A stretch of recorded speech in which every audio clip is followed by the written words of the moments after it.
Gálatas, capítulo 2.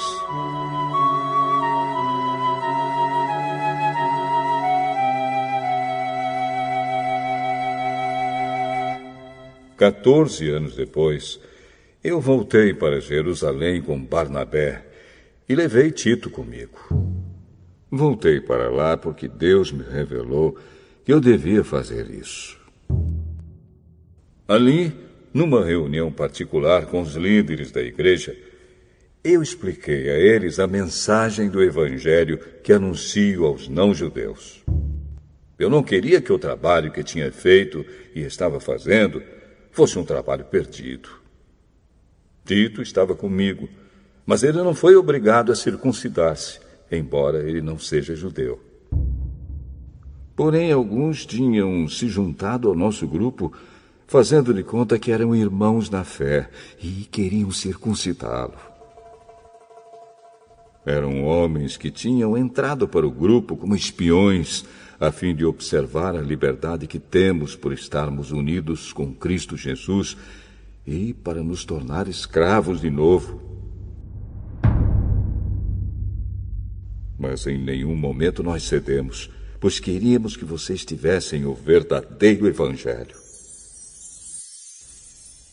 E aqueles que pareciam ser os líderes da igreja, digo isso porque para mim não importa o que eles eram, pois Deus não julga pela aparência. Aqueles líderes, repito, não me deram nenhuma ideia nova. Pelo contrário, eles viram que Deus me tinha dado a responsabilidade de anunciar o Evangelho aos não-judeus, assim como tinha dado a Pedro a responsabilidade de anunciá-lo aos judeus. Pois pelo poder de Deus fui feito apóstolo para anunciar o Evangelho aos não-judeus, assim como Pedro foi feito apóstolo para anunciar o Evangelho aos judeus.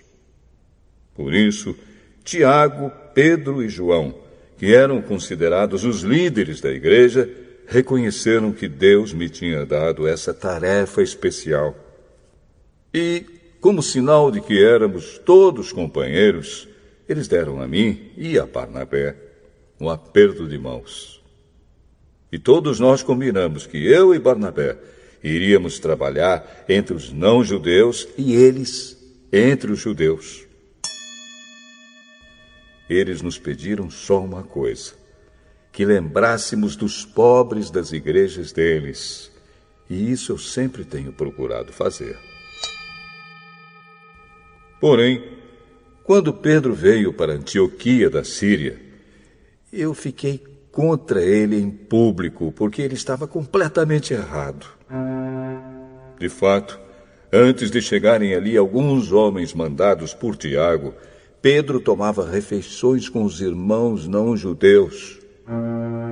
Mas, depois que aqueles homens chegaram, ele não queria mais tomar refeições com os não-judeus porque tinha medo dos que eram a favor de circuncidar os não-judeus. E também os outros irmãos judeus começaram a agir como hipócritas, do mesmo modo que Pedro. E até Barnabé se deixou levar pela hipocrisia deles.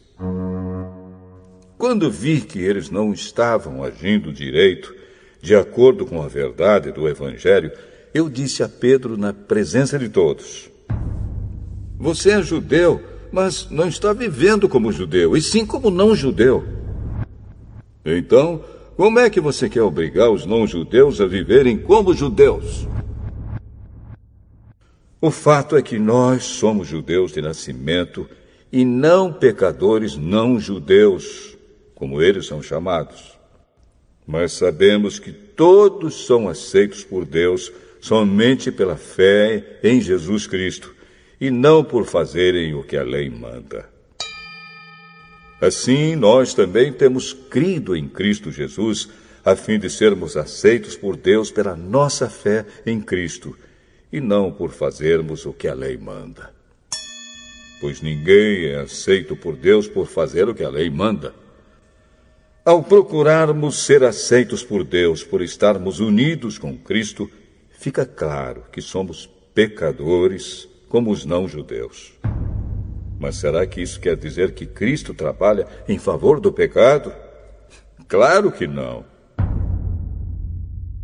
Se eu, depois de ter destruído a lei, começar a construí-la de novo como meio de ser aceito por Deus, aí sim fica claro que eu havia quebrado a lei.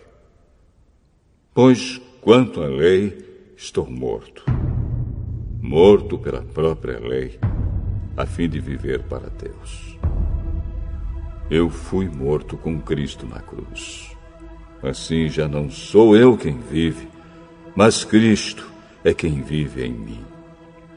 E esta vida que vivo agora, eu a vivo pela fé no Filho de Deus, que me amou e se deu a si mesmo por mim.